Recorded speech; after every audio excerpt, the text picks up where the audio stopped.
Jamin 2, 103, le collectif Nkossa réalise la deuxième édition du team building à Oyo, et ce pour rester fidèle à son programme d'activité version 2025.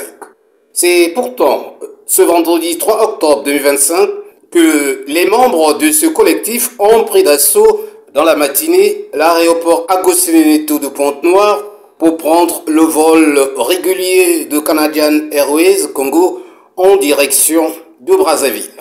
Après 45 minutes de voyage passés sans incident majeur, les protégés du président Kari Sisto Obondoko Elangui sont arrivés dans la capitale congolaise dans l'ordre de 9h10. Puis, le temps de faire certains réglages concourant à effectuer une bonne aventure dans la partie nord du Congo, ils ont quitté Brazzaville à 12h tapantes pour Oyo. Tout le long du trajet, comme à l'accoutumée, l'ambiance est au rendez-vous. On se raconte des anecdotes pour rafraîchir la mémoire et surtout chasser la fatigue de cette dure épreuve de route. Déjà, l'arrêt technique marqué Ango a permis aux uns et aux autres d'être des hommes nouveaux pour se refaire du moral. Le voyage a été très bien, ça s'est bien passé. Comme toujours, l'ambiance est toujours au rendez-vous dans le collectif Nkossa, donc ça a été génial. Tout se passe bien et puis on est content de se retrouver pour ce team building, pour cet événement particulier.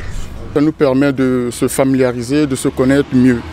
En dehors de la cohésion que nous avons ensemble pour l'action sociale qu'on va aller mener sur place. Et voilà, ça fait partie de ce qu'on appelle le vivre ensemble sur Nkossa et c'est important pour moi de participer à ça. Après quoi, dans une euphorie générale, en dépit d'une météo menaçante, ils ont bravé le reste du trajet tout en étant à la découverte d'un paysage dominé par des plaines et qui chante les merveilles de la nature. C'est donc dans la nuit que ces pèlerins du pétrole ont relié la ville d'Oyo, à la plus grande satisfaction de la population qui leur a réservé un accueil délirant.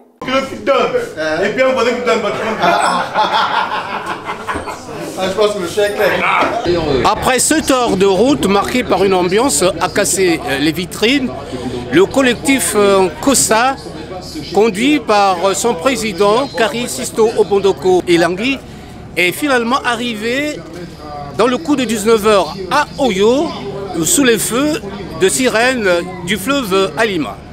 Dans cette ville pittoresque et hospitalière, située dans le département de la Cuvette, à plus de 400 km de Brazzaville, le collectif Nkossa va entreprendre plusieurs activités, notamment la visite de l'hôpital Maman Mouibara, suivie d'une remise de dents, et la marche sportive de 20 km prévue dimanche prochain, toujours dans cette même ville. Joseph Blésiré Matombi, Oyo, CPC TV.